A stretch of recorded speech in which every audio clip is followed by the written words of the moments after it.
எழுத்தினால் அகண்டம் ஏழுமாகினாய் உவ்வெனும் எழுத்தினால் உருத்தரித்து நின்றனை மவ்வெனும் எழுத்தினால் மயங்கினார்கள் வையகம் அவ்வும் உவ்வும் அவ்வுமாய் அமர்ந்ததே சிவாயமே.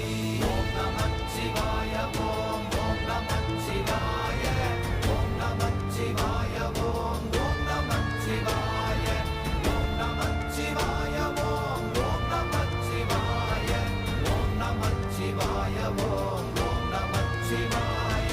மூன்று மண்டலத்திலும் முட்டி நின்ற தூணிலும் நான்ற பாம்பின் வாயினும் நவின்றெழுந்த அக்ஷரம் ஈன்ற தாயும் அப்பரும் எடுத்துரைத்த மந்திரம் தோன்றுமோர் எழுத்துளே சொல்ல வெங்குதில்லையே. ஓம் நமச்சிவாய ஓம்